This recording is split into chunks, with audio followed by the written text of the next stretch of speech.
প্রিয় দর্শক, আমরা এবার যেতে চাই তাহফিজুল কোরআন ওয়াস সুন্নাহ মাদ্রাসা মধ্যবাড্ডার শিক্ষার্থী সৈয়দ মারজুক লিল্লাহ। ওয়ালাইকুম আসসালাম ওয়া রাহমাতুল্লাহ। মারজুক লিল্লাহ, ভালো হবে ইনশাআল্লাহ, দোয়া করি তোমার। أعوذ بالله من الشيطان الرجيم. سأصرف عن آياتي الذين يتكبرون في الأرض بغير الحق. أعوذ بالله من الشيطان الرجيم. بسم الله الرحمن الرحيم.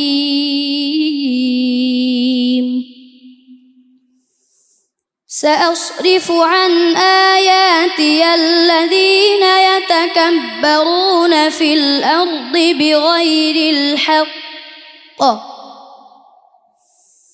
وإن يروا كل آية لا يؤمنوا بها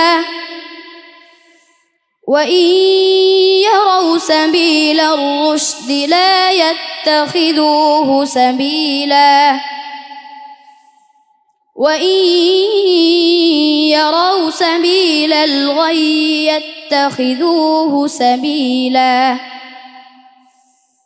ذلك بأنهم كذبوا بآياتنا وكانوا عنها غافلين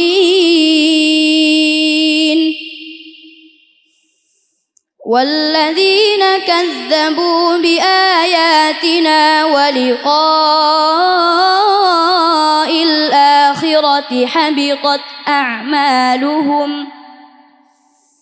هل يجزون إلا ما كانوا يعملون. حسبك. صدق الله العظيم. মাশাআল্লাহ, চমৎকার সাউথ, কণ্ঠের মধ্যে আসলে আল্লাহ মধু দিয়েছে, তাই না? মাশাআল্লাহ। জি, যিনি প্রশ্ন করেছেন, মাশাআল্লাহ, সুন্দর তেলাওয়াত করেছে, তবে কিছুটা ঘাবড়িয়ে গিয়েছিল যে আমি সর্বশেষ একটু পরে ইফতার, এই জন্য একটু সুরটা আরো ভালো দিতে পারতো।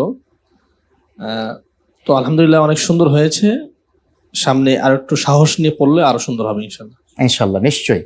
চলো আমরা একটু আমাদের একজন প্রখ্যাত একজন বক্তা রয়েছেন মাওলানা আহমদুল্লাহ চাঁদপুরি, আপনি যদি একটু বলতেন বন্ধু সম্পর্কে। মাশাআল্লাহ, আল্লাহ তাআলা কোরআনুল কারীমের মধ্যে ইরশাদ করেছেন, শাহরু রমাদানাল্লাযী উনজিলা ফীহিল কুরআন। আমার তার তেলাওয়াত শুনে মনে হচ্ছে যেন আল্লাহ তাআলা এইমাত্র কোরআন নাজিল করতেছেন, জীবন্ত কোরআন। আর যদি ঘন্টার পর ঘন্টা তেলাওয়াত করতে আমরা মনোমুগ্ধ হয়ে শুনতাম। দোয়া করছি আল্লাহ তাআলা তার কণ্ঠের মধ্যে দারাজ দান করুক, ইলমের মধ্যে বারাকা দান করুক এবং বিশ্বের দরবারে যেন কোরআন উঁচু করে রাখতে পারে সেই তৌফিক কামনা করছি আল্লাহর কাছে। আমিন আমিন আমিন। নিশ্চয়ই। তো মারজুক লিল্লাহ সুন্দর হয়েছে, তাই না? তবে ফলাফলটা কতটুকু সুন্দর হয় সেটাই দেখার বিষয়। আপাতত অপেক্ষা করো, তোমার জন্য দোয়া।